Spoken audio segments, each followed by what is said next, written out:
What kind of a world do we live in?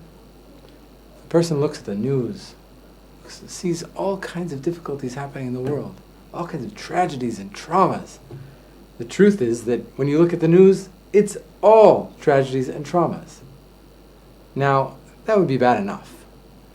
But the truth is, if we really look at it, if we look into ourselves, then we see the tragedies and the traumas. It's not just that things are crazy that are around the world. It's not just that this government is falling and this government is rising and these people are trying to kill those people. That is a way for us to get away from what's really happening in our lives. That's why news is so big. That's why you have 24-hour news channels. Just watch the news all the time and you won't have to pay attention to what's happening to you. You won't have to pay attention to what's happening in your family. You won't have to pay attention to what's really important in life. So there are tragedies and traumas in the world. What about the difficulties in your own life? How can it be that Hashem created such a world that we have difficulties getting up in the morning? Oh, I don't want to get out of bed. Why do I have to get out of bed? Then I have to see the news. I have to see my spouse. I have to see my kids. I have to go to work. I don't want to do any of this stuff. But I have to. I have to make money. I have to be accepted in society. There are all kinds of reasons why we go about our day even though we don't want to. It's too hard for us. And really, all we get is damage over the course of the day. Why is the world so hard? So, it's really a difficult question. I mean, we could think about it on a daily experience. We could think about it over the course of a person's life. How many things happen that a person passes away? A person has a difficult sickness. A person doesn't have any money. There are all kinds of things that go on in a person's life that are hard. Why did Hashem do this to us? Give us such a world that we have to deal with all these difficulties. So, what's the natural thing to happen? We have two choices, basically. Either we pay attention to everything that's happening, and we just get depressed, or we run away from it. And if we run away from it, then yeah, it's happening, but I don't really have to pay attention. And if I just listen to the news media, watch TV, if I just go and play a game, watch sports, I don't know, anything to get me away from my life, it'll be okay. Now, we know that really, both of those things are not an answer. If you're running away from things, well, we all know it's going to catch up with you. And if we get depressed, so there's nothing that's going to take us out of it.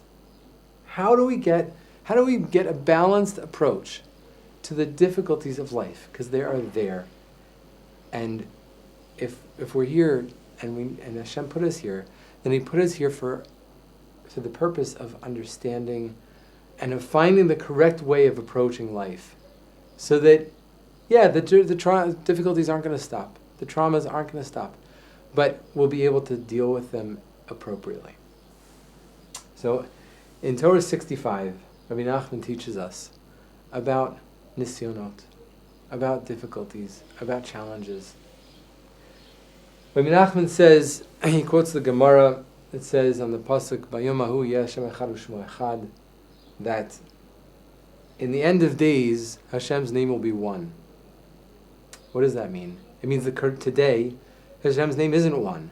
If you look outside, you look at the world, you can look at beautiful flowers, you can say, wow, an amazing thing that Hashem made. Beautiful flowers and the intricacies and the parts and how they work and the bees and everything. That's incredible. And then we see a nation that's in shambles. We say a person's life is in shambles. We say, what do you mean? That doesn't make any sense. How can the same Hashem create something beautiful and there would be tragedies in the world as well?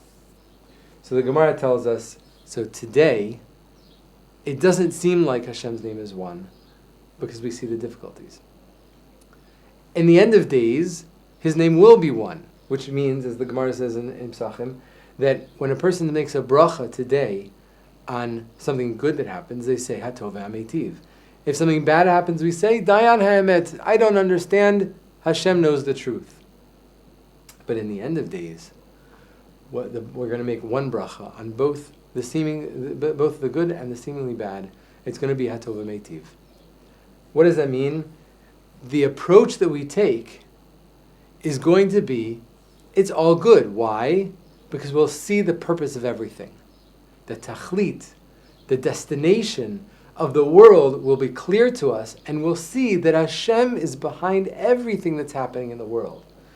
And everything is going towards that goal, that destination. So, when the world comes to its perfection, in the end of days, so we'll be able to understand. What? There's no hope today? Well, today, the world is in a state of Hashem's name is not one. But if we can grab onto the Torah, and particularly this Torah of Rebbe Nachman, then we can come to a little bit of a closer understanding of what Hashem really wants from us. So, really,